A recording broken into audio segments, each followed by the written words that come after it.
Hello everyone, how are we? Okay, so this isn't a book review as such because I happen to be holding my own book and that would be quite impertinent of me to give a book review of my own book. Instead, I wanted to talk about a key theme in Darkness, and that is women and the apocalypse, or gender politics in speculative fiction / dystopian / post-apocalyptic fiction, because it's very critical for the way gender politics is examined in those scenarios, because of course it's making a pertinent observation of the society we have now, but also because I wanted to deliberately address certain trends of the way women end up being victims in these scenarios. So setting aside those dystopias that really focus on social and political structures, you know, the ones that really act as a sort of warning or forewarning on what comes to pass for the human race, such as 1984 and Brave New World. There is a certain amount of dystopian and post-apocalyptic fiction that really focuses on the role of men and women and gender politics in an age where we take away the state as we know it. And in all those cases, women are victims. Women do not have a great time in post-apocalyptic dystopian fiction. They just don't. And there is a reason for that. That is because, obviously, by the very name dystopian, but also in post-apocalyptic worlds, these have very Hobbesian views of the world. So this is where violence rules and life really has become nasty, brutish and short. And that can be the case in anything from The Road and Mad Max to, say, The Handmaid's Tale, where male control is explicit and unchallenged by women, and women are subservient and retained, and their freedoms and their sexuality are not owned by them, but they are owned and directed by the men. Women are victims in those scenarios, and that is because, of course, women are simply not as strong as men. By and large, in a fight, a man is going to beat a woman just because they are stronger and they have higher levels of testosterone. We know this, but also because, as most of these books want to observe, is that male violence is unchecked. And in a world where we take away government restraint, we take away law and order, this need for men to express their violence explicitly and to get their anger as the primary means of control goes unchecked, and therefore becomes the new rule, the new law, the new way of the world.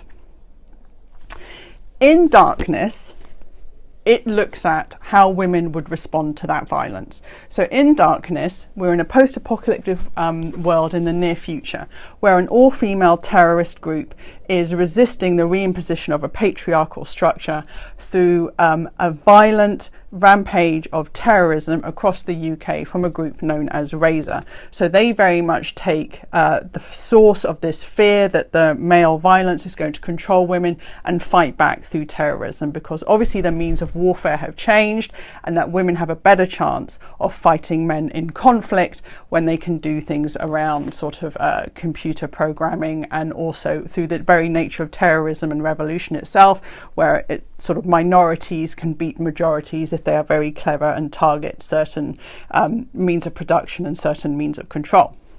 So this is where I'm trying to take violence, such male violence to women, and getting women to react as fire with fire by meeting that violence with violence. But there's also a second theme that I'm examining here, and that is gender politics in a specifically post-apocalyptic scenario. So if we take a post-apocalyptic world, these are where populations have been devastated, countries have been devastated. The natural way of things is completely broken down. If the human race is going to rebuild, birth rates need to go up. And of course, the only people who can give birth are women. And of course, this is actually a source of much of oppression of women today, is that because we can give birth, men seek to control it. In a post-apocalyptic world where birth rates have to go up, women will become explicit prisoners of that ability to give birth. And especially if you mix that with the violence I was talking about earlier. So if men can take control through violence, they can therefore take control of women and therefore take control of birth rates. Therefore, what I'm saying is any kind of concept of feminism or freedom for women would completely disintegrate in a post-apocalyptic world, because the state /men / whatever the state structure happens to be at that time will need to take complete control of women in order to get birth rates up. So this isn't a Brave New World scenario where science has won. This is where there is no infrastructure, where basically we are returning to a state of nature and we've got to rebuild again. In those situations, freedom for women will be completely lost, and that is a very scary prospect, especially when we look at things in the real world today, such as climate change, where if you are looking at a possible post-apocalyptic world, things will not look great for women. So what are the options for women in a world that seeks to control them, seek them to turn them into prisoners of their womb? So this is a problem for women, because how are they supposed to react in a world where they need to give birth?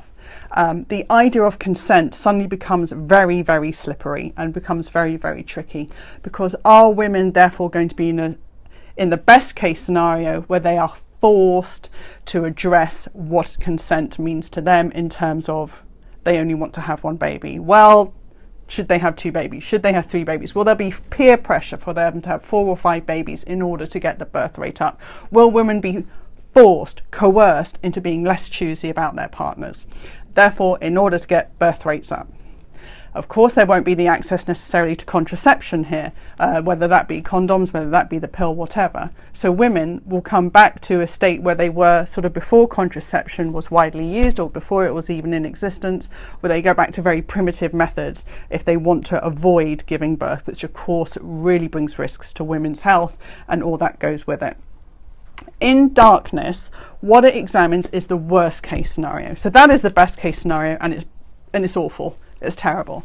But the worst case scenario is that the state takes direct control of women, that there is a state program of forced impregnation where the state says, this is it, birth rates are completely devastated, the human race is on its knees, women have to give birth. Women therefore become effectively chained in womb hospitals where they are just basically just wombs tied to a bed, and all they do is give birth. That sounds a completely unbelievable scenario when I'm talking to you now, but in a post-apocalyptic world, what I'm trying to persuade to you is that these very thin end of the wedges become truthful, become real. And that is what Darkness examines. So it takes this worst case scenario where the state has taken control of the reproduction, method of reproduction, which means ipso facto taking control of women, and therefore what it looks at is for women to take on the role of being the violent party in a post-apocalyptic world to resist this. Now there's an element, of course, of mutually assured destruction, because no option for women is great. I mean, only women can give birth, so where do we go from here? Although you could argue that should the human race even be bother worth saving at this point? Good question. But in this, I wanted to really look at why women in an apocalyptic scenario is so useful from a writing perspective, because of course we're using it to make a commentary on society today. So I do not believe that women have bodily autonomy today. We don't. We just don't. We're even told when, up to what point we can have pregnancy terminations. I mean, we just do not have any latitude, even in the UK, which is apparently the most progressive society for gender politics, and that's even before we get on to rape culture. So even in a best case scenario, we still don't have a great time. So that's why I wanted to take away all the kind of ifs and buts, shove this situation in a post-apocalyptic world where there are no other options, where the state can't hide behind a smiling face, but it really exposes itself for what it is. And in a violent world, women have to respond to that with violence. And I've spoken in another blog about the source of Darkness, which was actually a piece of attempted government legislation about 5 years ago, which was attempted to restrict abortion rights in the UK. And I will do other vlogs on other themes on this, such as anger, and such as whether violence can never be justified and can never achieve the results that it wants.